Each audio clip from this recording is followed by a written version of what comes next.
Active Saint-Étienne Night Club, l'émission des supporters des Verts en partenariat avec Active, présentée par Kevin. Bonjour ou bonsoir, bienvenue à tous en ce lundi 2 octobre 2023, si vous nous écoutez en direct sur Twitch, Twitch Saint-Étienne Night Club pour ce nouveau Saint-Étienne Night Club en partenariat avec Active.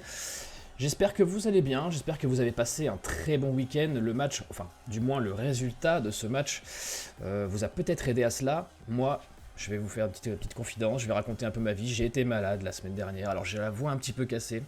Alors sur ordre du médecin, le chef Romain, que vous connaissez tous maintenant, a été très gentil avec moi, très compatissant. Il m'a dit t'inquiète, ce soir je vais te mettre 2 personnes avec toi en chroniqueur. Si tu arrives à placer 3 phrases, ça devrait déjà être le bout du monde, donc tu devrais pouvoir te reposer la voix. C'est mes 2 pipelettes préférées du fond de la classe. Je suis extrêmement heureux, ça fait très longtemps que j'ai pas partagé l'antenne avec eux. Je suis très très heureux de le faire ce soir. C'est peut-être le bon élève du groupe, je sais pas lequel des deux sera le bon élève, lequel sera le mauvais élève, qui tire la classe vers le haut, vers le bas. J'ai Joss avec moi, comment ça va Joss ? Ça va très bien, et tout le monde sait que la vraie pipelette c'est l'autre, donc je suis pas tellement affecté par cette introduction. Ouais, c'est vrai. C'est vrai que tu es réputé pour ta façon concise de parler. Court et concis. Ouais, ça c'est vrai que c'est ce qui te caractérise le plus. Et du coup, le mauvais élève, si on en croit les dires du délégué de la classe, c'est Hervé. Comment ça va Hervé ?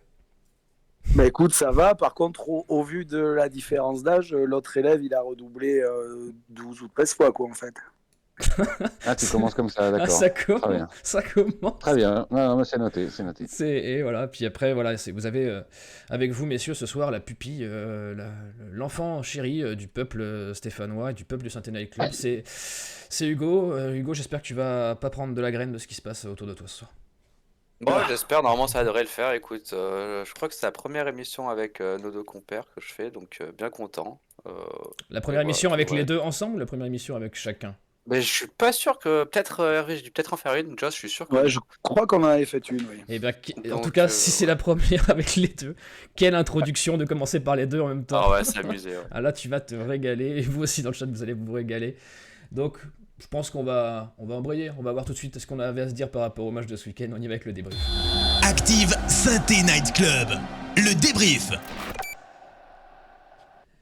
Le conseil de classe, on en a parlé, entre nous, on va encore débattre sur qui est le bon élève entre vous les messieurs, mais il y a eu un match ce week-end et vous allez vous aussi pouvoir décerner les bonnes notes, les mauvaises notes et jouer au tyran. En tout cas, je suis pas sûr qu'on ait beaucoup de bons élèves à retirer de ce match. Messieurs, je vais commencer par toi Hervé. Qu'est-ce que tu as pensé de ce match ? Est-ce que tu as aimé ? Est-ce que tu n'as pas aimé ? Est-ce qu'il t'a satisfait dans son ensemble ou pas du tout ? Alors, il m'a pas satisfait dans son ensemble. Le bon lieu commun que tout le monde a déjà sorti. On prend les 3 points et il n'y a pas grand-chose d'autre à se mettre sous la dent, si ce n'est malgré tout. On se souvient, on prenait beaucoup de buts la saison passée, même quand ça allait mieux à partir du mois de janvier-février. On continuait à prendre nos fameux 2 buts par match. Là, je trouve qu'on a retrouvé quand même de la solidité défensive. Deuxième match où on fait feuille blanche, où on ne prend pas de but, donc ça c'est quand même à noter. La persistance de Batles à ne pas reconduire son fameux 3-5-2 et à rester sur un 4-3-3 qui permet ça justement, je pense, de trouver une solidité, un peu plus de sérénité. Donc voilà, on n'est pas encore flamboyant dans le jeu, c'est sûr, mais n'oublions pas qu'il y a un mois de ça, on priait tous pour qu'il y ait une espèce d'opération prenons vite des points, peu importe la manière. C'est ce que les joueurs ont réussi à faire là, depuis 3-4 matchs. Donc voilà, là effectivement, il n'y avait pas la manière. C'était un 3e match à l'extérieur, donc malgré tout quand même du positif, au-delà des 3 points. Voilà, le fait de ne pas prendre de but et puis le fait d'engranger les points et de grignoter quelques places au classement. Je reconnais bien là ton optimisme légendaire, Hervé. Beaucoup Et de voilà. points positifs. Est-ce que Joss partagera ton avis? Bah, Joss, il partage surtout le fait que mon gars sur de l'Aubrac a visuellement bien fait ses devoirs en lisant la chronique de Joss Randall, comme ça on voit qui est le patron. C'est exactement ce que j'avais écrit. Il a même été jusqu'à reprendre le terme de feuille blanche. Donc on voit d'où il tient son inspiration. Terme que tu as Non, inventé on, d'ailleurs. Euh, on peut Cela être dit, mauvais élève et lèche-cul, hein, c'est pas ouais, antinomique. Hein. vous aurez la parole plus tard, monsieur Bessière. Non, simplement, oui, on va pas s'éterniser sur ce match. Évidemment que la satisfaction, c'est les 3 points. La série aussi, parce que 3 matchs à l'extérieur, 9 points. Enfin, il faut essayer de le mettre un peu en perspective. Sur les 9 points, c'est probablement les 3 les plus dégueulasses, mais ils feront 3 points et la Ligue 2, c'est aussi ça, quoi. Je veux dire, il faut arrêter peut-être un peu de rêver et se dire que pour le moment, à défaut d'être excitant et brillant, bah, sachons au moins prendre les points. Voilà, on va se rassurer comme ça. Si je veux faire mon Hervé Bessière de l'Aubrac, je dirais que j'ai vu aussi un point positif dans la capacité à ne pas rompre, le roseau qui plie et qui ne rompt pas, même si c'est quand même été bien juste, hein, on va pas se le cacher, et qu'on a eu besoin d'un très bon larçonneur et d'un bon axe central. Après, il y aurait énormément de choses à dire sur ce qui va pas. Hein. Voilà, l'absence absolue de créativité, enfin, ça, et puis ça, pour le coup, c'est pas forcément que ce dernier match. Le rôle des ailiers et de l'attaquant axial dans ce nouveau système. Enfin, on s'ennuie, quoi. Voilà, on s'ennuie. Maintenant, on s'est aussi ennuyé il n'y a pas si longtemps dans un autre système et on repartait avec 0 points. Alors moi, je suis plutôt content, quoi. Voilà. Tu vas pouvoir dire tout ce qui va pas, Joss. Tu vas pouvoir dire tout ce qui va pas, mais je vois que le chat est en feu ce soir, Hugo. Et qu'est-ce qui se dit sur ce match? Parce que je vois beaucoup de choses. Et ben globalement plutôt d'accord avec vous messieurs, hein. On soulève surtout que la défense a été plutôt bonne et surtout l'Arseneur en fait qui est l'homme du match pour beaucoup des auditeurs. Il y a Joe qui dit ouais l'Arseneur homme du match, Jérém qui dit qu'en top il y a Larso, Briançon et Batou, je sais plus. Pareil ST qui dit que par contre en flop plutôt la ligne offensive hein, avec Fomba, Charbonnier et Sissoko. Et Piazza, il résume bien la situation en fait. L'essentiel c'est 3 points, mais la défense est de plus en plus solide et avec un super larçonneur. Donc on prend les 3 points, on s'en contente. Ça, Oui, ça moi peut- j'ajoute aussi, parce que ça c'était un peu mon marronnier, que alors après, l'avenir nous dira si c'était un effet feu de paille, mais depuis cette nouvelle organisation, ça fait aussi très peu de buts pris, ça fait 9 points en 3 matchs, et que c'est probablement pas non plus un hasard. Bah, c'est vrai que cette solidité, c'est ce qui ressort, j'ai l'impression, de ce que j'ai vu sur les interactions, sur les réseaux sociaux après le match ou là pendant le chat. Donc ça, c'est ce qui est positif. Mais tu avais l'air d'avoir le cœur lourd sur la qualité de jeu, Joss, quand même. Oui, parce que là j'ai trouvé ça vraiment pas beau, quoi. Vraiment pas beau. Alors évidemment, comme dit mon ami Hervé, il faut pas oublier qu'on joue pas tout seul, qu'il y a un adversaire en face. L'adversaire a fait son match. Je trouve qu'on a quand même beaucoup subi. Voilà quoi. J'ai pas aimé ce que j'ai vu. Voilà. Euh, Sauf à la toute fin. Voilà. Et aussi dans certaines attitudes défensives, je vais un peu plus loin que la défense en elle-même, les attitudes défensives, notamment, comme ça a été dit dans le chat, par Larsonneur, Batomitsica, Briançon, qui ont formé un triangle extrêmement solide, et j'ai vu même dans le langage corporel, des mecs qui étaient là, quoi. Ça, à la limite, c'est le point positif. Après, bon, j'espère quand même toujours qu'on verra un petit peu plus de création offensive dans les prochains matchs, parce que je pense qu'on peut prétendre à ça, on a le droit de prétendre à ça avec l'effectif qu'on a. Et je pense qu'il y en a certains dans l'équipe qui doivent faire beaucoup mieux que ce qu'ils ont fait. Hein. Hervé, je sais que toi tu es un amoureux du football, hein, tu sais repérer les joueurs qui ont du ballon. Qu'est-ce que tu en as pensé toi de ce jeu? Non, le jeu, effectivement, c'était pas beau. Et puis, ce qui dure un petit peu, c'est un petit peu le rythme à 2 à l'heure. C'est-à-dire qu'on n'arrive pas à imprégner le match d'un certain rythme, on n'arrive pas à emballer. Alors après, on l'a fait sur les 10 premières minutes où on a essayé d'aller de l'avant et tout. Maintenant, ça devient très vite compliqué. Moi, j'ai dit que j'avais aimé la solidité défensive retrouvée. Dans ce que j'ai pas aimé, c'est Sissoko. Mais comme j'ai pas aimé Charbonnier qui avait démarré les 2 matchs d'avant, c'est qu'on a un numéro 9 complètement, quasiment statique, qui même s'il voulait de toute façon courir, il a une caravane chargée, collée aux fesses, donc ça n'avance pas. À partir du moment où vous avez un 9 qui n'avance pas, pour faire les appels, c'est compliqué. Pour être au point de chute, si par hasard il y a un ou deux centres qui arrivent, et Diarra, en tout cas sur la première mi-temps, a essayé, à percuter, à centrer, mais il n'y avait jamais personne dans la surface. On l'a un petit peu oublié parce que malheureusement il est blessé depuis un bon mois, mais au moins dans son activité avec ou sans ballon, un gars comme Wadji arrive un petit peu à imprégner ça, à tirer les autres avec lui, c'est-à-dire c'est un peu le... Alors des fois oui, canard sans tête, il court dans tous les sens, mais au moins il a cette générosité qui pour l'instant fait un petit peu défaut à l'équipe. Encore une fois, si ce n'est mis à part la ligne défensive qui refait preuve de justement cette générosité. Maintenant, devant, c'est vrai que c'est très très compliqué avec Sissoko ou Charbonnier, je le répète, qui sont lents, qui n'avancent pas et qui au final ne proposent rien dans les 30 derniers mètres. Et on voit que c'est à partir de là où ça pêche, c'est que même si on arrive à avoir des ressorties de balles propres, même si le milieu, que ce soit Tardieu, Bouchoirie, chacun à leur manière, essaye d'aller de l'avant, dès qu'on arrive dans les 30 derniers mètres, il se passe plus rien. Donc c'est Moi, je là suis pas pour le coup, c'est complètement vraiment d'accord ce que avec j'ai ça, hein. pas aimé, quoi. Vas-y, Joss. Moi, je suis pas complètement d'accord avec ça. Alors, Sissoko, lourd, etc., pas de problème. Match très très moyen, pas de problème. Après, il faut savoir ce qu'on attend de ce type de profil. Euh, moi, je mettrais en avant les matchs dégueulasses que j'ai vus de Cafaro et Diarra. Je suis désolé. Cafaro, son match, il est infâme. Il sauve son match 2 fois de suite par une passe, mais c'est limite insultant le match qu'il fait. Après, Diarra, je sur suis le dernier désolé. match, Diarra, moi, je sais pas où tu as vu des bons centres qui sont arrivés dans la surface. Moi, j'ai pas souvenir. Alors, je vais regarder le match à nouveau, hein, mais moi, j'ai trouvé il a un peu provoqué en percussion ce qu'on attend de lui. Mais enfin, bon, c'est un mec qui tient pas debout, quoi. Et sur la qualité de centre, il en a mis combien dans la boîte, quoi? Il en a mis combien dans la boîte? Donc, ce qu'il y a, c'est qu'à tant que... partir du moment pour Diarra où tu n'as personne dans la surface, forcément, son centre devient anecdotique et on s'en rappelle même plus.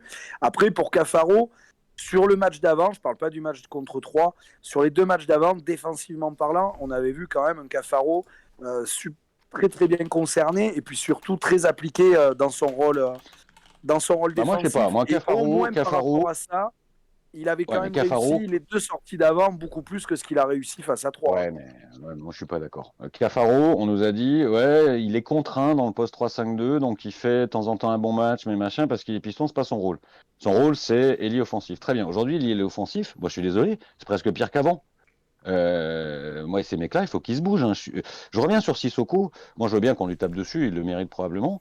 Mais ce mec-là, c'est une enclume. Enfin, je veux dire, si on attend qu'il fasse des décrochages pour compenser l'absence de créativité des milieux et des 2 ailiers, il faut pas le mettre, hein. On s'est trompé d'histoire. Moi, c'est pas là-dessus que je le critique. Moi, je le critique sur le fait qu'il est même pas dans la surface au moment où il peut y avoir un centre qui arrive. Parce que tu re-regardes le match, tu regarderas le placement de Sissoko, il est 8 fois sur 10 en dehors de la surface de réparation. Moi, s'il campe dans la surface et qu'il fait le plot, qu'il attend, qu'il met le coup de casque ou qu'il est là pour la pousser, même s'il fait rien d'autre du match, moi, j'ai aucun problème avec ça.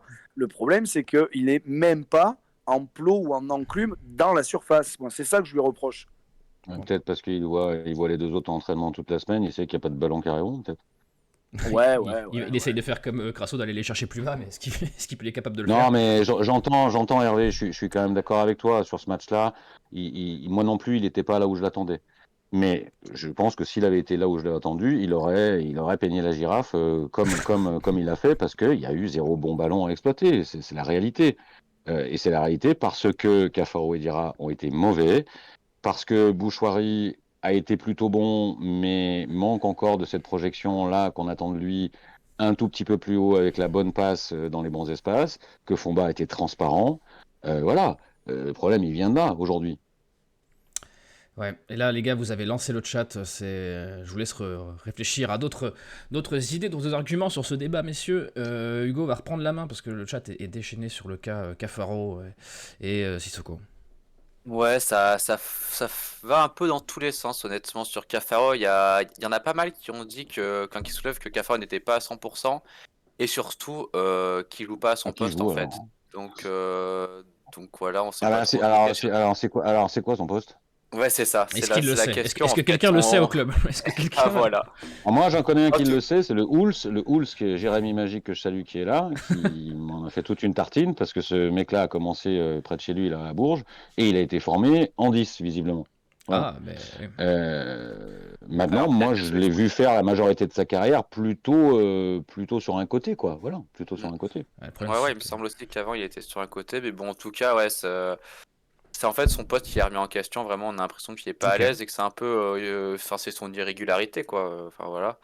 Après, concernant Sissoko, il y en a enfin, j'ai perdu le message, mais il y en a qui disaient qu'il n'avait pas eu trop de centres, du coup, parce que le mauvais match des deux ailiers va peut-être impacter aussi son poids sur la défense. Mais sinon, ouais, d'accord avec vous, globalement, c'est vraiment le secteur offensif qui pêche, en fait, quand la défense, cette fois, a été plutôt bonne.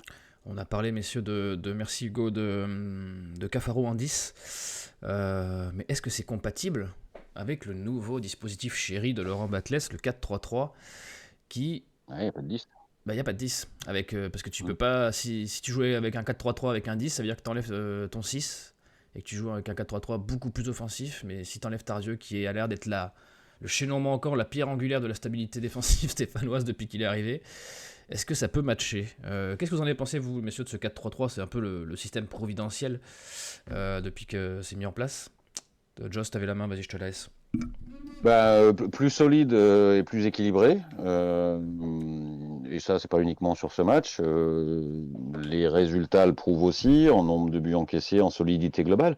Après, on attend en un 4-3-3 une animation offensive qui passe plus par les côtés, quoi. Voilà, on n'a pas de 10, on n'a pas de 10. Donc je pense il sera vraiment efficace quand ça bougera vraiment sur les ailes. Voilà. Est-ce que, Aujourd'hui, c'est pas le cas. et est-ce que c'est faisable avec Et des pistons comme Apia et Petro? Tu peux pas, c'est difficile, les pistons qui vont pas venir des doublés. Ou très peu. alors, oui, peut-être que c'est un problème aussi. On n'a pas parlé de ces deux latéraux qui, je trouve, bien notés avec le 6 que je vois là, surtout Apia, que je n'ai pas trouvé très bon. Oui, effectivement, pour les redoublements sur les phases offensives, c'est peut-être plus compliqué avec ces garçons-là, peut-être. Euh, voilà. Après, dans le 4-3-3, bon, les 4, ça fonctionne quand même plutôt pas mal. Enfin, les 5 avec l'Arseneur. Le trio au milieu, ça a plutôt bien fonctionné sur les 2 premiers matchs, moins bien sur ce dernier, parce que j'ai trouvé Tardieu un peu moins bien et Fomba pas bien du tout. Donc ça fait quand même 2 sur 3. Et devant, ça fonctionne pas parce que pas assez de mouvement, parce que pas assez de différence. Quand t'as pas de 10, il faut que ton animation sur les côtés soit beaucoup plus importante, hein. Ah oui, Voilà, donc on en revient toujours à ça. Et un 9 qui soit effectivement plus présent là où il doit l'être. c'est ça. Et il faut pas, comme dit Romain dans le chat, faut pas que tes ailiers reviennent en marchant et fassent Ah preuve oui, d'un... oui, pour moi, il y a un vrai problème dans l'investissement de ces deux gars, dans les attitudes. Enfin, moi, je ne suis pas d'accord avec ça du tout, quoi. Hmm. Ouais. Alors bon, on va dire, ok, si on ne prend pas ces deux-là, on prend qui? J'en sais rien. Mais en tout cas, j'ai vraiment été très, très déçu du match de ces deux-là. Ouais, Hervé, le schéma tactique, toi, te convient, on va dire? Bah, à partir du moment où changement de schéma, il y a 3 matchs plus tard, on est à 3 victoires, qui plus est à l'extérieur. Il ne faut pas non plus qu'on fasse les enfants pour y gâter et qu'on se bouche le nez avec ces victoires-là. Il faut les prendre. On Bien sûr. imputait à Batles et à son schéma tactique les non-matchs et les défaites qui allaient avec en tout début de saison. Là, on va quand même lui imputer, alors les toujours non-matchs, mais les victoires dues à son système aussi. Donc, moi, le système, tant que ça gagne, j'ai envie de vous dire, ça me va. Maintenant, effectivement, peut-être faire tourner un petit peu plus à certains postes. Fomba, il est quand même bien parti pour faire partie des joueurs que Laurent Batles va privilégier titulaire. Ouais. Cafaro, même chose, puisque là, effectivement, certains l'ont relevé dans le chat, il était incertain jusqu'au dernier moment, mais on l'a quand même retrouvé titulaire, alors que Rivera, notamment, avait montré de belles choses sur un match et demi, on va dire. On pouvait s'attendre peut-être à le retrouver là. Bon, voilà, il va falloir qu'il y ait des hommes qui changent. Maintenant qu'on a trouvé un système qui nous a amené de la solidité, maintenant, ça va être peut-être les hommes qu'il va falloir changer. Maintenant, si Batles met autant de temps à changer certains hommes qu'il a mis de temps à changer le système, on en reparle l'année prochaine, quoi. Mais est-ce que tu as le banc pour changer, les gars? Est-ce que tu as les profils pense qui pas. collent à Un ce petit système? peu, honnêtement. Sur Bon, un ou à deux la postes, marge, oui, je honnêtement, pense. Fomba, tu as du monde quand même pour faire Mm. tourner au milieu. Fomba, je veux dire, tu peux mettre Moefek titulaire, tu peux relancer un petit peu Victor Lobry. Pour le poste de Cafaro, je viens de le dire, Rivera, tu peux le mettre un petit peu dans la rotation. Charbonnier Sissoko, on voit qu'il hésite encore un petit peu entre les deux. Bon, moi j'aurais bien gardé Sissoko encore un petit peu en joker, vu l'efficacité qu'il avait en sortant du banc. Donc voilà, si, il y a quand même de quoi faire tourner. Je dis pas qu'il a 2-11 complètement équivalent en niveau, mais à la marge, un joueur par ligne, je pense il y a quand même le matos pour pouvoir faire tourner un petit peu, quoi. Putain, Hervé, c'est quand même. Enfin, tu sens le football, hein, tu pues le football, Hervé, c'est une vista incroyable. On dirait N'est-ce presque pas? que tu as lu le programme avant de venir. Ouais. Tu parles des entrants qui sont décisifs, Hervé. C'est une La, passe D, ça, tu la vois. question est toute trouvée et je vais te la laisser. Est-ce que, quand même, c'est assez récurrent que les entrants font la différence? Est-ce que, du coup, on n'a que des super subs, c'est ça? C'est l'idée? Ou est-ce que c'est des coachings gagnants de Batles et c'est à lui que revient tout le crédit? Alors, il y a un petit peu des deux, puisque c'est vrai, quand un joueur rentre et qu'il est décisif, comme c'est le cas depuis quelques temps maintenant, on appelle ça coaching gagnant. Le vrai coaching gagnant, c'est d'arriver à faire l'équipe titulaire qui démarre le match et qui n'a pas besoin des sorties de banc pour gagner le match. Ça, c'est un vrai coaching gagnant. Maintenant, si tu n'y arrives pas, le fait de faire rentrer les gars et que là, ce soit Mouefek qui marque, que les deux matchs d'avant, ce soit Sissoko qui marque, il y a plusieurs choses. Il y a le fait que les mecs sont concernés et qui veulent peut-être montrer un petit peu qu'on peut compter sur eux. Donc oui, le coach, il faut lui imputer quand même cette partie-là de management. Si les gars qui rentrent sont concernés, et Dieu sait qu'à Saint-Étienne, on en a vu qu'ils ne le sont pas tout le temps, à partir du moment où les mecs sont concernés et où les mecs sont décisifs, je vais même mettre Bentaïk dans le lot, parce que lui, pour le coup, on parlait un petit peu d'apathie générale. Lui, bon, techniquement, on commence à voir un petit peu l'étendue du carnage, j'allais dire. Par Du contre, problème. en termes de, non, mais en termes d'état d'esprit, le mec il rentre. Par contre, Ah, il a faim. voilà, lui on peut pas lui reprocher de se cacher ou de pas vouloir tout donner quand il est sur le terrain. Donc oui, on a peut-être un banc de super subs, quoi. Mais en tout cas, je pense que Laurent Batles y est aussi dans le fait que les joueurs qui sortent du banc arrivent à être décisifs. Il y a une très bonne réflexion de Romain dans le chat, mais Hugo nous la remontera tout à l'heure. Mais je suis obligé de, avant de laisser la parole à Romain, de laisser la parole à Joss quand même là-dessus. Non, mais je veux faire court parce que je suis globalement d'accord avec Hervé. Moi, la notion de coaching gagnant, c'est un truc avec lequel je m'allie avec une grande prudence. À l'évidence, il a trouvé une machine qui fonctionne, donc ça m'étonnerait qu'il change toutes les roues, le moteur, etc. Après, je reviens sur ce que j'ai dit avant. Je pense qu'il y a quelques joueurs qui ont besoin d'être secoués, d'être challengés. Ouais. Et moi, je ferai des retouches à ce niveau-là. Par exemple, Mouefek a fait une très bonne entrée. Ça peut être aussi une forme de récompense de lui filer le poste de Fomba pour faire réfléchir Fomba, parce que Fomba il est en train de s'installer dans une espèce de poste de titulaire. Là, il joue tous les matchs. Il joue avec des pantoufles. Bon, voilà, à un moment donné, il faut aussi quand même qu'il garde les mecs concernés. Voilà, et moi je challengerai un des deux devant. Peut-être pas les deux en même temps, parce que je suis pas sûr qu'on a les moyens de changer les deux, mais voilà, je challengerai un des deux. Enfin, je ferai des retouches de cet ordre-là. Je sais pas s'il les fera. Moi, il est capable autant il était capable de jouer le prof de labo, autant maintenant qu'il a trouvé un truc qui fonctionne, il est capable de le ressortir à chaque match jusqu'à ce que ça fonctionne plus. Mais voilà, moi je ferai un ou deux changements juste pour remettre un peu en question les mecs qui ont dormi, à 3 quoi. C'est Voilà. ça. N'a-t-il pas peur de bousculer cet équilibre un peu précaire? On verra ça. J'aurais une dernière question qui nous vient de Twitter directement, mais avant, Hugo, tu vas avoir la main sur cet aspect tactique et sur la magnifique réflexion de Romain, notre chef adoré. Ouais, bah ils sont beaucoup du coup à demander un peu de changement dans le chat. Il y en a certains comme Joe ST qui demandent le retour de Bentaïk pour essayer d'apporter un peu plus de poids offensif à la place de Petro. Pour revenir au 4-3-3, il y a Papa qui dit qu'avec le 4-3-3, c'est 3 victoires à l'extérieur. Donc la question de changer maintenant, ça doit plus se poser en fait. Il faut garder ce système. Il y en a beaucoup qui demandent le retour des jeunes aussi pour essayer, notamment Daiki, mais aussi de Rivera pour apporter plus de liens offensifs, ou même de Cissé, qui avait fait une bonne préparation, mais c'est vrai que ses rentrées en début de saison n'avaient pas été forcément convaincantes.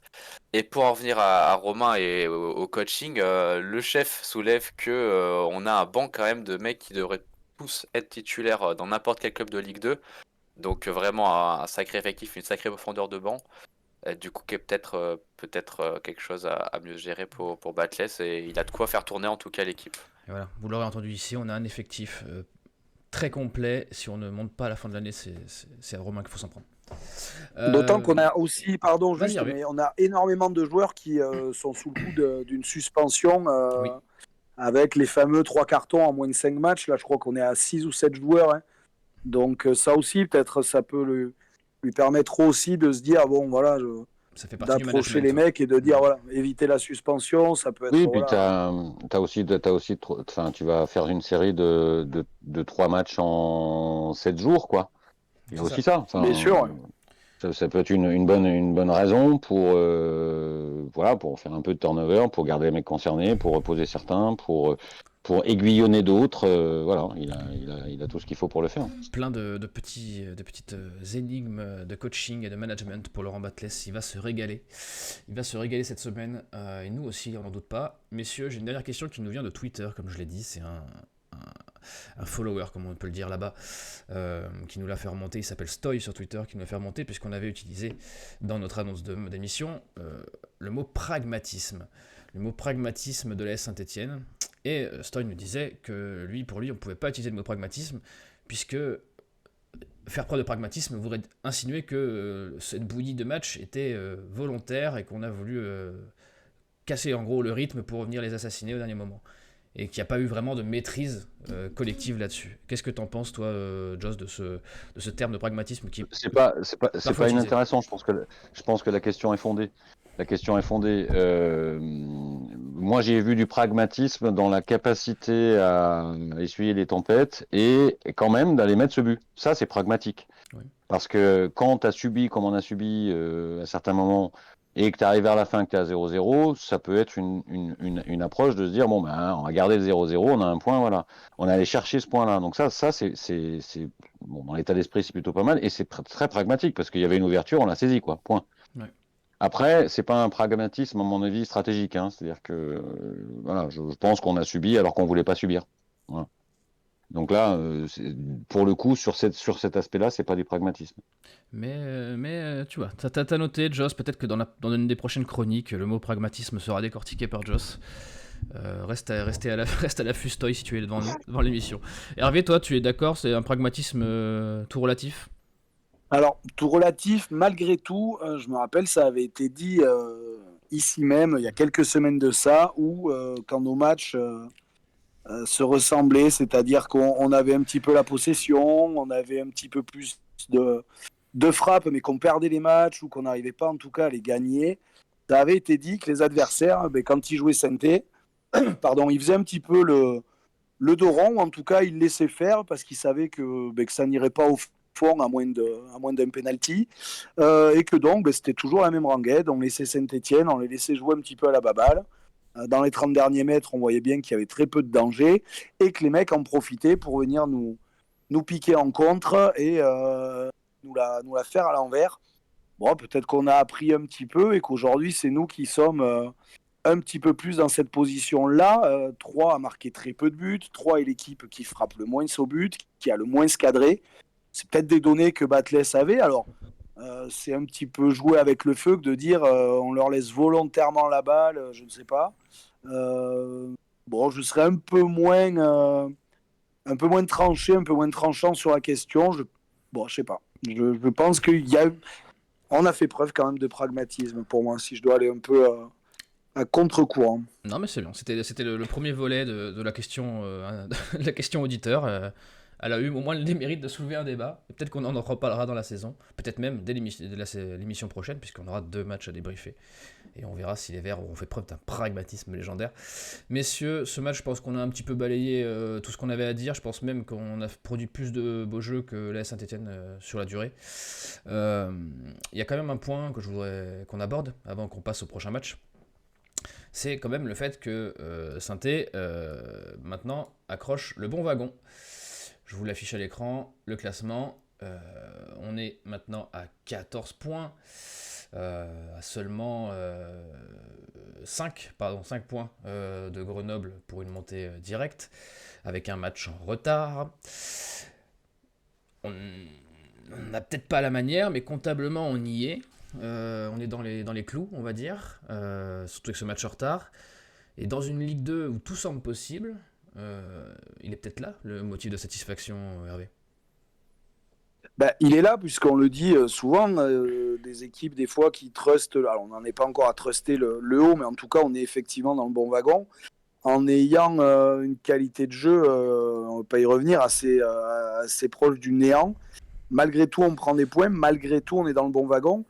On peut espérer que, avec, on l'a dit, le retour de Wadji, avec peut-être le réajustement dans le 11 titulaire de 1 ou 2 joueurs, et que ça se mette à mieux jouer, on a de beaux jours qui se promettent à nous. Donc, prendre des points quand vous jouez mal, surtout en début de saison, pourquoi pas, on prend. Hein.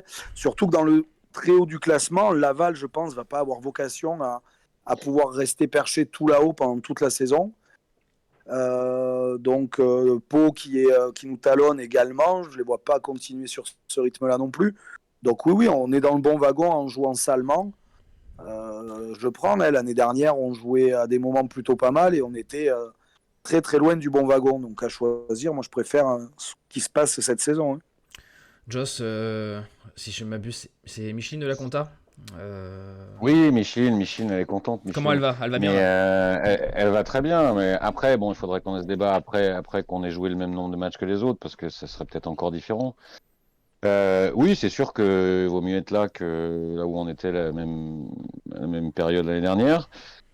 Après, le championnat est encore lent, on a fait 20%. Ce qui effectivement est surprenant, c'est que le même schéma avec les attendus en haut, par exemple Bordeaux-Caen, on aurait peut-être une lecture différente parce qu'on se dirait, quoi qu'il arrive, ils ont fait un écart, ils seront peut-être difficiles à rattraper.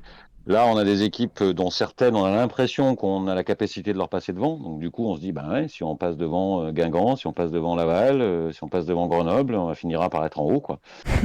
Après, j'ai envie de dire prudence. Il y a un bilan qui sera intéressant à faire après les 2 matchs qui arrivent à domicile. Si tant est qu'on puisse à Saint-Etienne se dire 2 matchs à domicile, donc potentiellement 6 points. J'ai envie de me dire ça, mais j'ai aussi envie d'être prudent. Et là, je pense que ça pourrait, en termes purement comptables, après ça fera 9, 10, 11 matchs, un tiers du championnat, oui, ça sera un bon positionnement à l'affût pour la suite. D'autant plus, comme l'a dit Hervé, que je pense que on a une marge de progression dans ce qu'on pourrait faire. Ouais. Donc c'est intéressant. Après, le championnat est long encore. Ouais, j'ai parlé de la vista de Hervé tout à l'heure, mais t'as rien à lui envier. Franchement, les gars, avec un milieu de terrain comme vous, on se régalerait tous les week-ends. Tu as parlé de Bordeaux et de Caen qui étaient un peu en rade. On n'a pas l'habitude d'ici de parler trop les autres clubs, mais on va quand même en parler. C'est le moment de faire une petite photo quand même de cette Ligue 2. Ouais, ils sont pas non plus complètement largués, mais ils sont derrière nous, quoi. Dans le contenu, comme dans le point de vue comptable, c'est derrière. Il y a eux, mais il y a aussi ceux qui carburent à fond. On pense à Laval, qui est un peu, parfois pour certains, comme l'a dit Hervé, peut-être un sur-régime par rapport à ce qu'on attendait d'eux.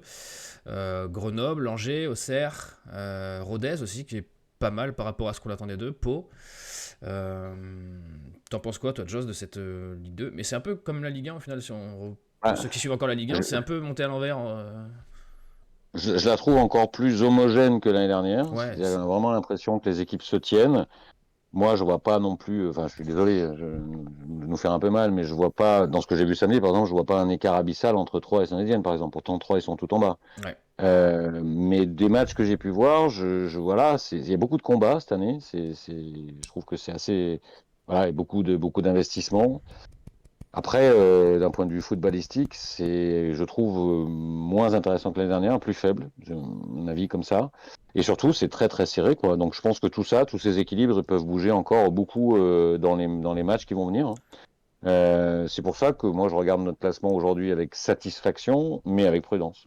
Tu te dis pas, si toi qui trouves cette Ligue 2 un peu plus faible, de dire que si c'est pas cette année qu'on le fait, c'est quand même l'année Alors, disons que si à la fin de l'année on termine 9e dans cette Ligue 2 que je trouve faible, ce sera un constat d'échec, oui, évidemment.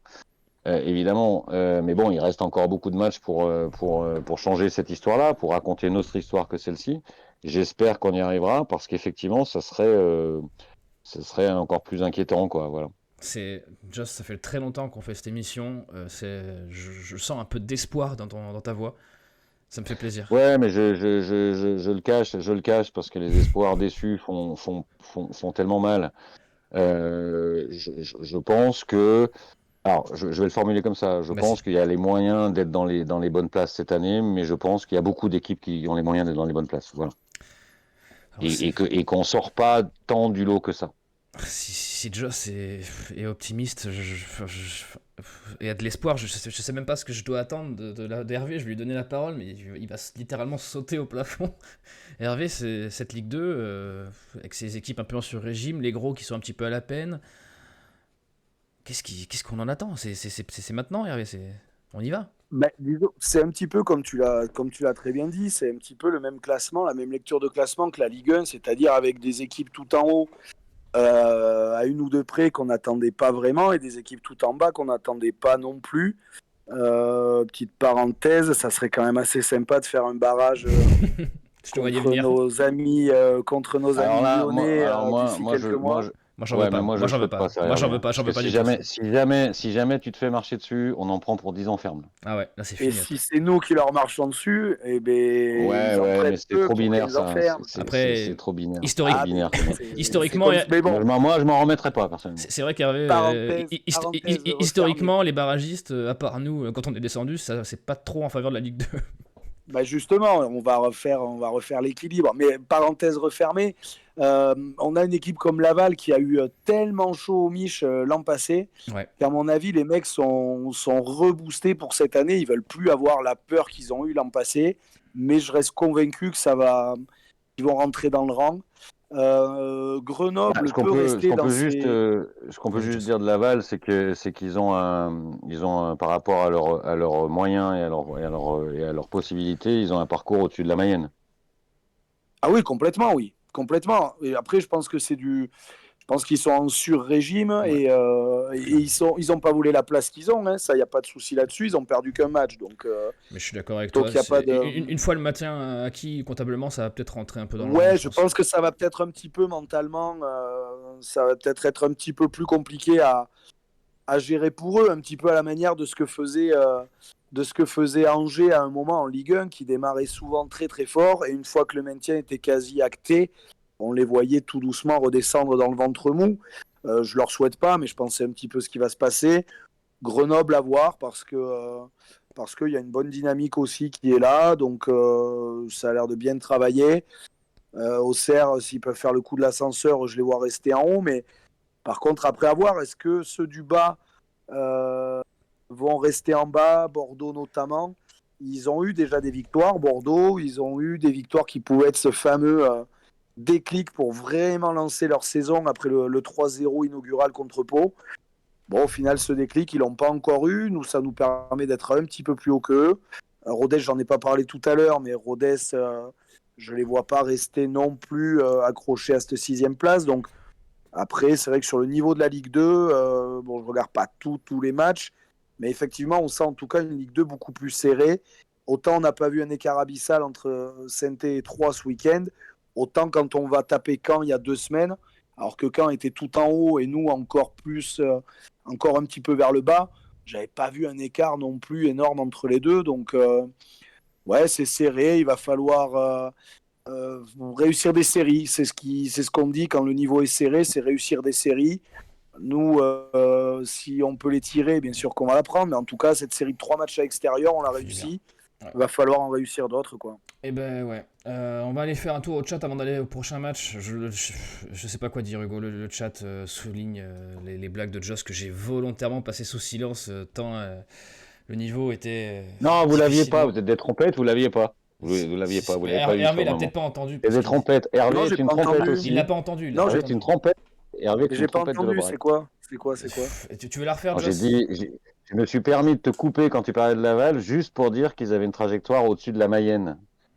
Ah non, Voilà. j'avais entendu moyenne complètement.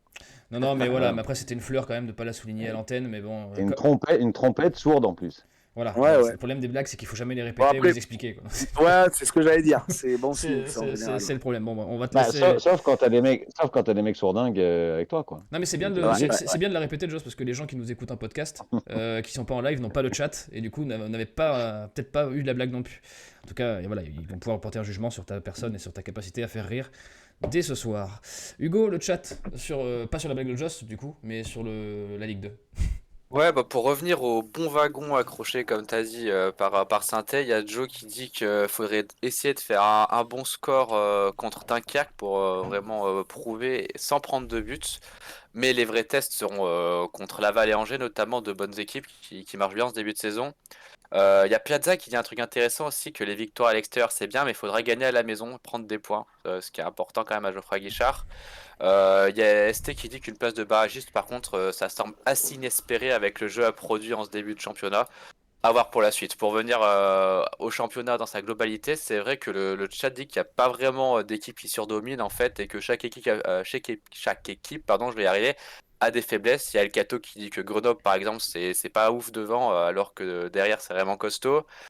Joe dit que Laval gagne souvent en fin de match sur coup de pied arrêté. Il y a El Cato qui se méfie de Angers aussi, avec Diony qui marche bien. Mais il y en a beaucoup, enfin l'équipe la plus redoutée en tout cas dans ce qui est dit dans le chat, c'est surtout Auxerre finalement, qui ressort pas mal. Et oui, Auxerre qui a une différence de but qui ferait pâlir l'envie de beaucoup de gens. Messieurs, je pense qu'on a Et pour fait le coup, Vas-y. Auxerre, pardon, Très Auxerre, rapidement, juste Hervé. pour terminer, mais Auxerre en plus qui performe plus et mieux à l'extérieur que à la Baie des Champs. Tout comme nous. Voilà. Tout comme nous.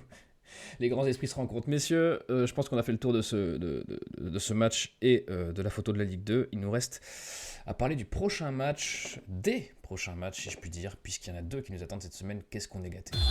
Active Saint-Étienne Night Club. Le prochain match. On est gâté. Bon, on va quand même se mesurer. C'est pas non plus des affiches de Ligue des Champions qui nous attendent. Mais ça commencera mercredi par une réception de Dunkerque. Et on ira ensuite, je vous l'affiche, samedi, recevoir Ajaccio. On fait le grand écart géographique, mais au final, footballistiquement, qu'est-ce qu'on en attend Hervé, t'avais la main. On peut sécuriser un top 5, voire même mieux, si les résultats de samedi se mettent dans le bon sens. On peut être là, c'est même plus dans le bon wagon, on peut être dans la locomotive qui est devant. Là. On peut être dans la locomotive qui est devant, face à Dunkerque, je ne vais pas leur manquer de respect, mais c'est vrai qu'en étant sur la série qui est la nôtre, on retrouve Geoffroy Guichard, alors, par contre avec un horaire à dormir debout, 18h45, ça ressemble à rien. Malgré ça, on sera là encore une fois, on va voir si les joueurs ont vraiment pris conscience du championnat dans lequel ils sont. Tu reçois Dunkerque un mercredi au mois d'octobre à 18h45. Si ça, c'est pas de la Ligue 2, j'y comprends plus rien. Donc, ça va être un match justement pour tester aussi l'état d'esprit des mecs et voir si, une bonne fois pour toutes, ils se sont mis dans cette espèce de bleu de chauffe obligatoire pour espérer quelque chose en Ligue 2. Donc, j'espère une victoire, bien évidemment. J'espère ne pas prendre de but et à défaut un match nul parce qu'on sort de 3 victoires, en enchaîner une 4e, je sais pas. Je le prends, bien évidemment, mais voilà. En tout cas, qu'on prenne pas de but, ça sera déjà au moins ça qui sera validé. La solidité défensive retrouvée, il faut au moins qu'on valide ça. Si on peut valider plus, qu'on se gêne pas. Hein. Objectif, objectif 6 points, hein, Hervé. Oui, objectif 6 points. Tu reçois Dunkerque, tu reçois Ajaccio. Encore une fois, je ne veux pas leur manquer de respect, mais Ajaccio qui aura joué Bastia, alors pareil, hein, ça peut les revigorer s'ils gagnent leur derby corse, comme ça peut leur mettre la tête dans le sac s'ils en prennent une. Donc il y aura un peu ce facteur-là du match d'avant. Mais objectif, oui, objectif 6 points, 0 but encaissé et 4 buts marqués, quoi. Je vous raffiche le classement pour ceux qui sont devant le live. 6 points de plus là sur le tableau, ça fait quand même joli. Ça fait quand même joli. On est quand même dans les places haut gradées. Joss, tu seras au stade, je suppose. Au moins. Oui, alors moi, ce match de mercredi commence avec un peu de tristesse, parce que normalement j'aurais dû avoir mon gars sur de l'Aubrac avec moi, et justement, à cause de cet horaire à la con, il sera pas là. C'est ça. Quel drame. Ouais, après, j'ai toujours un peu de mal avec ces matchs en semaine, c'est toujours un peu des trucs un peu bizarres, le stade sera à moitié vide aussi, donc voilà. J'espère qu'il n'y aura pas de côté piège de ce côté-là. Après, ben voilà, on va voir quel caractère nouveau, s'il y en a un, cette équipe a dans ce nouveau système. Parce que là, tu as effectivement une feuille de route qui doit t'amener à prendre 6 points sur les 2 matchs, point. Et là, pour le coup, tu commenceras à pouvoir te positionner, t'affirmer dans ce championnat comme étant un prétendant au haut du classement. Bah oui, 20 Si points, jamais, 20 points au bout de 10 journées, c'est comptablement très bon. Par contre, si on prend pas ces 6 points-là, qu'on fait des matchs moyens et qu'on prend 2 fois 1 point, pour moi, ça nuancera très très fortement les trois matchs qu'on vient de faire à l'extérieur. Ça veut dire qu'on est dans cette espèce de magma d'équipe moyenne de Ligue 2. Coup ça gagne et coup ça gagne pas. Voilà, donc c'est pour ça que j'étais prudent tout à l'heure sur le côté ambition, quelles ambitions on peut avoir. On en saura plus au fil des matchs, évidemment. Mais là, typiquement à la fin de ce cycle-là, 2 matchs à domicile, après 3 victoires à l'extérieur, ça va déterminer un peu qui on est dans cette Ligue 2 cette année. Si tu jouais aux apprentis entraîneurs, aux apprentis chimistes, Joss, tu parlais tout à l'heure de peut-être. Vous parliez en tout cas tous les deux, peut-être un petit turnover pour impliquer tout le monde. Est-ce que Dunkerque, est-ce que Ajaccio, c'est les bons moments pour le faire? Peut-être un plus que l'autre? Moi, je le ferai sur le match qui arrive, parce que il arrive tôt après le match d'avant. Je ferai les retouches dont on a parlé tout à l'heure. Je tenterai bien un Mouefek à la place d'un Fomba, moi, personnellement. Et je changerai un des deux ailiers. Ouais. Pourquoi Et je le ferai mercredi. Tu ferais Mercredi, parce que sur les 2 matchs, a priori, alors sur le papier encore, hein, une fois encore, c'est pas le papier qui joue. Hein, il semble le plus facile, ça semble être mercredi. Maintenant, attention au match facile, il n'y en a pas. Hein. Hervé, toi, Hervé, coach de la Saint-Etienne, qu'est-ce que tu ferais? Alors, je rappellerai Aouchiche, qu'il nous faut un 10. Akliouche, je te veux dire, tu t'es trompé, je te l'ai expliqué. Celui qui fait le foot, c'est Akliouche, c'est pas Aouchiche. C'est pour les fidèles qui sont là depuis un moment. Non, moi, effectivement, je mettrais Fomba un petit peu sur le banc au profit de Mouefek, Cafaro au profit de Rivera. Et puis après, bon, Quid, encore une fois. Tu garderais Diarra alors? Ouais, moi, je garderais Diarra. Qui m'a pas choqué tant que ça, moi, sur le match de 3. Et il a au moins le côté, lui, d'essayer. Alors, il y a du déchet, mais pour qu'il y ait du déchet, il faut essayer. Donc, moi, je garderai Diarra. Et après, je remettrai bien Charbonnier en titulaire, voir si le fait qu'il ait démarré sur le banc, ça va un petit peu piquer ou pas. Et puis, ça fait longtemps, lui, qu'il n'a pas marqué en Ligue 2. Ça lui arrive rarement. Donc, il va bien falloir qu'il ouvre son compteur à un moment. Peut-être que c'est la bonne période à la maison en plus. C'est il vrai nous en doit une avec son penalty raté là. Donc à la maison, lui, je pense que c'est typiquement le mec qui peut se refaire la cerise. Ouais, peut-être. Charbot, c'est vrai qu'il n'a pas été dans la justesse technique et dans la finition depuis quelques matchs. C'est malheureux, hein. C'est vrai que ça faisait un peu de peine. Hugo, le chat, je vois que le sondage est pas unanime, mais presque. Pas unanime, mais le chat croit globalement aux 6 points pour les 2 prochaines rencontres. Niveau prono, il y a Rui qui dit 2-0 et 3-0, ST qui dit 3-0 et 3-1. L'idéal serait avec un jeu collectif retrouvé, une meilleure animation. Piazza qui dit 2 matchs et logiquement 2 victoires pour continuer la bonne série. Après, niveau changement, il y en a beaucoup qui demandent de mettre Mouefek à la place de Fomba. ST dit aussi qu'il faudrait un petit retour de Rivera, notamment à la place de Cafaro Diarra, ça pourrait être pas mal.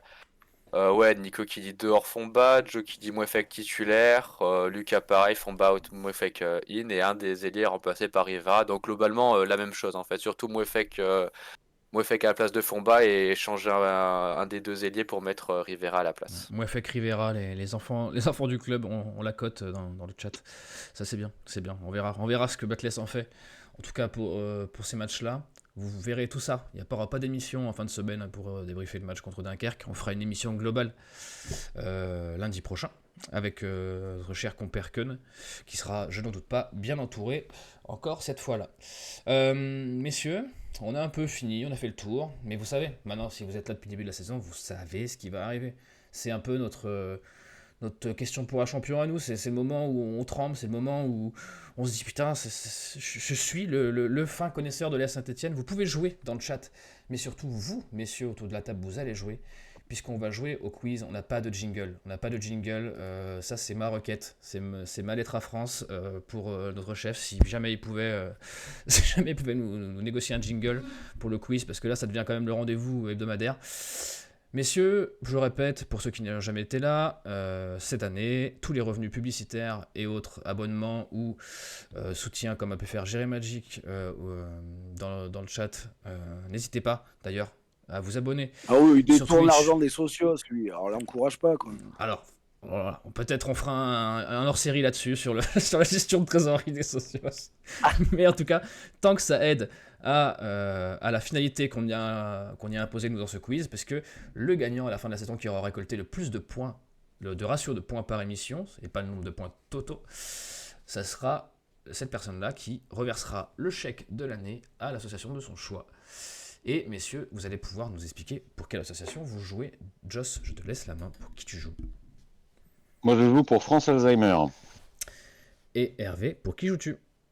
Moi, je joue pour Prisme 21, donc association d'entraide sociale, notamment au niveau des personnes atteintes de trisomie 21. Très beau choix, messieurs. Beaucoup de choses à faire là-dessus. Et je pense que vous seriez des bons candidats pour la victoire finale, puisque comme vous pouvez le voir, Joss et Hervé sont au coude à coude. Joss a marqué 4 points, mais au final, quand on ramène à son ratio par match, ça ne fait que 2 points par match, et Hervé, lui, a 2 points, et 2 points par match, puisqu'il n'a fait qu'une seule émission depuis le début de la saison. Donc c'est le moment de vous départager, messieurs, de savoir lequel d'entre vous va pouvoir charrier l'autre jusqu'à la prochaine fois où vous allez vous rencontrer.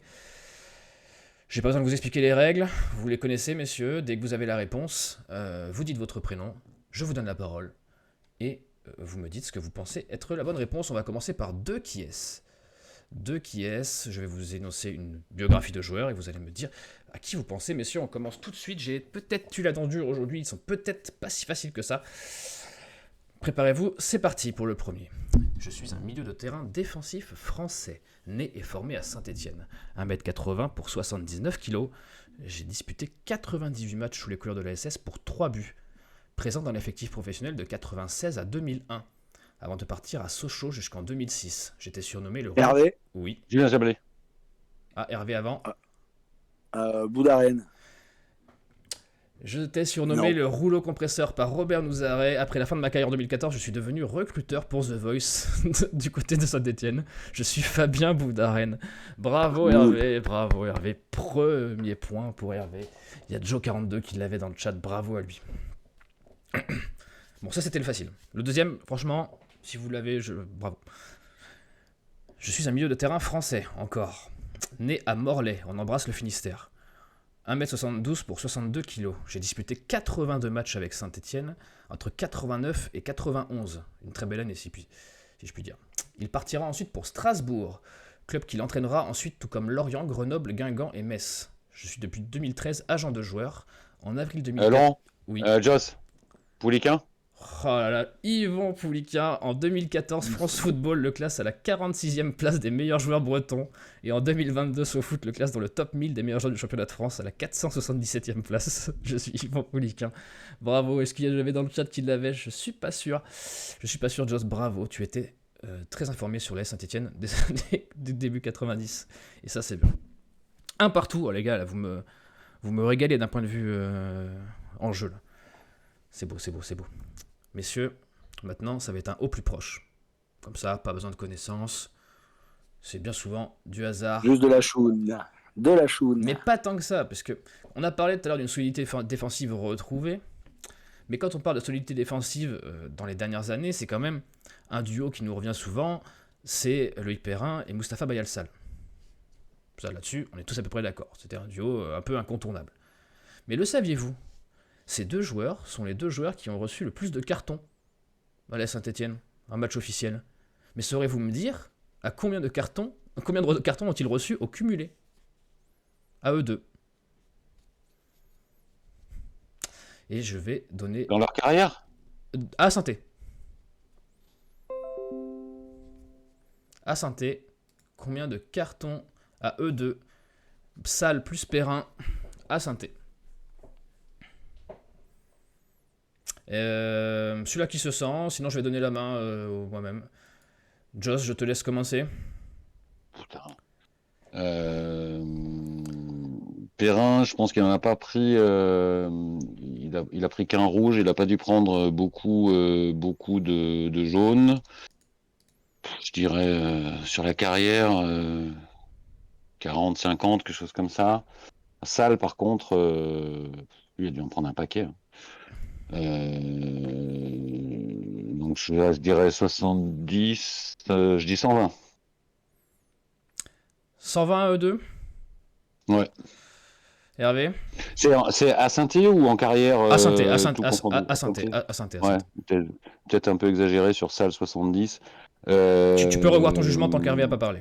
Ouais, je vais dire 100. Je vais dire 100 80. parce que... Ouais. 100. Et Hervé 80. 80 à eux deux. Ouais.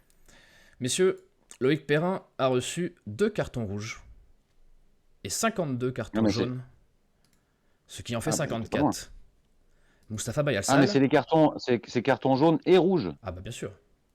Ah d'accord. Bon, ça change pas grand-chose. Mustapha Bayalsal a reçu 4 cartons rouges et 53 cartons jaunes, ce qui porte son total à 57, ce qui porte un cumul à 111. C'est donc Joss qui va prendre le point. 111 cartons au cumulé entre Sall et Perrin sur l'ensemble de leur carrière à Saint-Étienne. C'est quand même pas mal. C'est quand même une belle stat. Et messieurs, je l'ai gardé. Pour Perrin, sur toute une carrière, c'est pas tant que ça. Pour un défenseur. Sur toute une carrière. Non, c'est vrai que Perrin, qui a fait toute sa carrière à Saint-Étienne, c'est quand même pas mal. Pour un défenseur central, c'est pas si dégueulasse. Surtout que les 2 rouges, entre guillemets. Messieurs, c'est moi qui gagne, quoi. Ouais, bah t'as 2-1, mais Hervé peut égaliser, puisque, vous le savez, c'est celui-là qui nous fait toujours déborder sur le timer, c'est le fameux jeu des enchères. Messieurs, la dernière fois qu'on a reçu Ajaccio, vous rappelez-vous quand c'était ? C'est pas ça la question, je vais vous le dire. C'était en Coupe de France, un 16e de finale, saison 2015-2016. Un jeudi 21 janvier, à 21h, il faisait froid, stade Geoffroy Guichard, 11 597 spectateurs, tous gelés. Saint-Etienne s'est imposé 2-1. Mais saurez-vous combien de joueurs du 11 de départ pouvez-vous me citer ? Ça, il va gagner, Hervé. Il est bon à ça, lui. Je parle du 11 de moi, départ. je commence à 5. 2015-2016, tu as dit. 2015-2016 en 16e de finale de Coupe de France. Alors ça implique peut-être des turnovers, qui sait. 2015-2016, allez, je vais dire 11. T'as les 11 ? Oula. Peut-être pas les titulaires, mais je dis... C'est le 11 Il faut les titulaires. Titulaires ou il faut le groupe ? Sur la feuille de match. Allez, je suis sympa, puisque tu es optimiste. Ouais, je reste à 11. 11 sur la feuille de match, sur les 14 ? Ouais. Ah non, mais moi, non, je sais pas. Vas-y. Ouais, ce que j'allais dire, parce que même moi, je l'aurais pas tenté, ça. Bah écoute, Hervé, le show must go on. Voilà, allez, donc, Stéphane Ruffier. Oui. François Clerc. Est-ce qu'il était pas là, François Clerc ? Et Pan 2015-2016, il est là. Ah bah il était pas là ce jour-là. C'est dommage. Niqué. C'est déjà fini. Bon, je peux continuer pour le panache. Pour le panache, vas-y, pour le panache. On aime, allez, Florentin Pogba. Oui, ça c'était bon. Mustapha Bayal. Pas là ce jour-là, Gastro peut-être. Putain, il en met pas une dedans, on dirait le housse. On dirait le housse, on met plus une dedans. Je continue. Kevin Monet-Paquet. Il était pas là non plus. Non, des dieux. d'accord. Ouais. Ah bah ouais, non mais. Ah mais facile, quoi. Hervé, je l'ai dit, 16ème de finale de Coupe de France, il y a eu peut-être eu du turnover. Ouais, bon, après, mais c'était l'époque où il y avait Cornier, il devait encore y avoir Brison qui était par là. Exactement, ces deux-là c'était bon. Amouma. Non, il était pas là. Il était pas là. Dolan Ouais, Roux. il a un 4 sur 11, quoi. Hervé, t'as peut-être été gourmand. Ouais. Sur Je cette- pense qu'on devrait lui enlever son premier point. Il doit avoir 4-0 pour moi, en fait. Fanny passe sous le baby pour Joss. Bien joué. Ah ouais, Fanny, c'est le nom de ma femme en plus. Ah bah non, on veut pas tout savoir non plus. Revenons au jeu. Je vais te les faire quand même, Hervé, pour ta culture pour la prochaine fois si ça revient. Stéphane Ruffier, Jérémy Clément en capitaine, Jonathan Brison, Renaud Coad, Florentin Pogba, Kevin Théophile Catherine, Nonald Drew, Jean-Christophe Baebeck, qui était buteur ce soir-là d'ailleurs, Neil Mopet, Valentin Esseric, Ronaël Pierre-Gabriel, Ismaël Diomandé sur le banc avec Dylan Saint-Louis et Benjamin Cornier qui sera le buteur à la 120e minute pour qualifier la Saint-Etienne. Voilà, je vais pas te demander combien finalement t'en avais, Hervé, je vais pas te faire cet affront-là.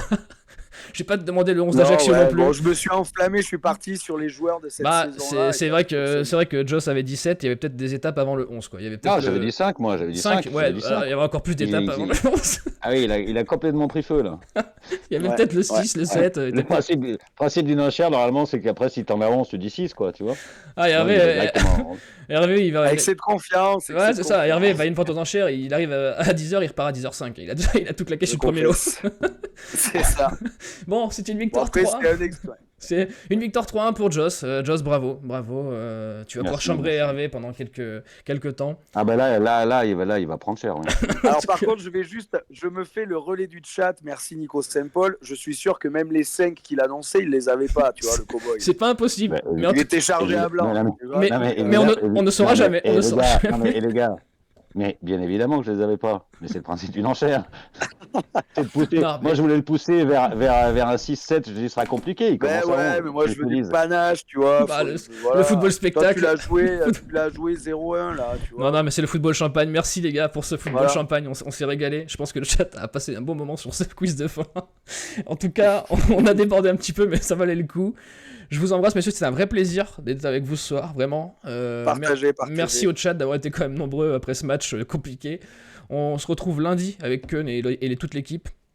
On vous embrasse, prenez soin de vous et soyez attentifs aux résultats des Verts, puisque dès lundi, on sera sur le podium. Ciao, allez les Verts. Salut à tous. Salut les Verts. Ciao.